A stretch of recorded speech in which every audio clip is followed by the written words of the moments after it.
Good news po para sa mga senior citizen at mga persons with disability. Kinalawig at pinanaki.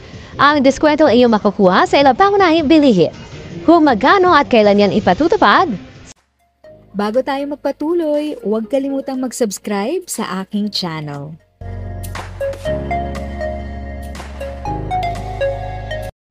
Thank you sa pag-click ng aking video. Good day po sa lahat ng mga nanonood. Sa mga bagong viewers at napadaan lang, by the way, I'm Tita Eda. Welcome to my channel.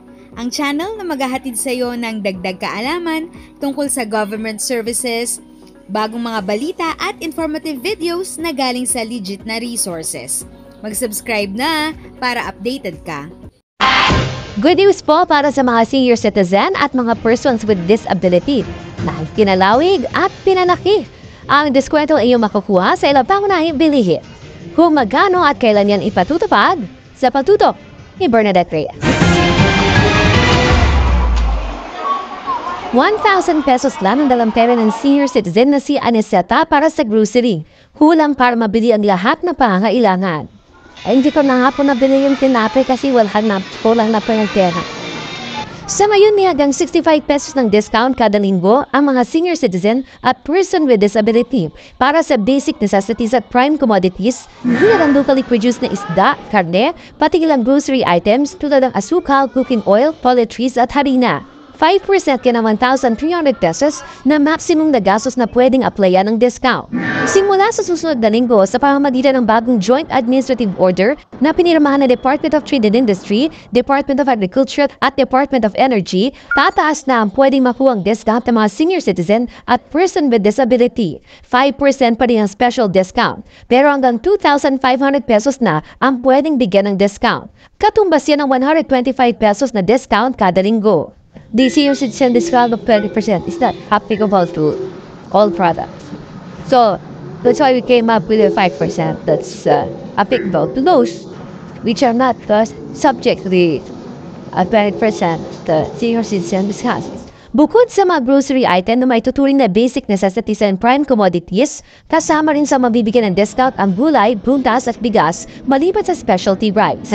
May 5% discount din kada 5 buwan sa LPG. Para maiwasang maabusong benepisyong ito, dapat hindi bababa sa 4 na iba't ibang uri ng item ang dapat bilhin. Halimbawa, maaaring 2 lata ng sardinas, 1 pack ng kape, gatas at sabon.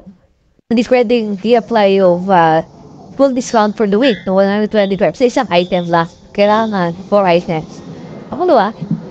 Hindi. Sa isang session lang ng purchases. So, kaya apply yung 125. Yung total purchases for the week. Para mabilang special discount sa mga PWD at senior citizen, kailangan may bit-bit na mga dokumento. Sa mga senior citizen sa limbawa, kailangan dala nyo ang inyong senior citizen ID o anumang valid government ID at ang tinatawag na purchase booklet. Pinalawig na rin ang discount pati sa pamimili online. Applicable na siya sa mga online purchases and malaya ang mga establishments mag-enforce and implement ng requirement ng ID and purchase. Ang mga registered bank and co-op si mga maliliit na negosyo, hindi na po sila kailangan magbigay nitong 5% special discount. If sa tingin mo, natulungan ka ng video ko na ito, nakasave ka sa oras mo, you can click yung thanks button at any amount ay malaking help sa pag-grow ng channel ko. Yan lang po muna ang aking update. Sana ay nakatulong na dagdag kaalaman ang aking shinare today. Ang goal ng aking channel ay mag-create ng awareness. Kung ganitong mga topic ang gusto mo, panoorin mo ang mga videos ko na ito.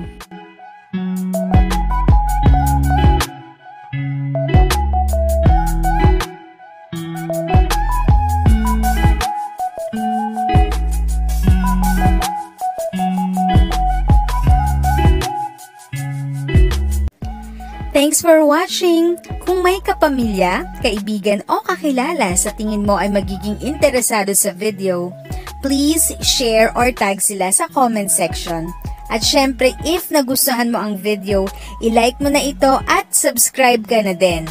As always, feel free to write your questions, comments, and opinions respectfully. And continue to be a blessing and stay safe!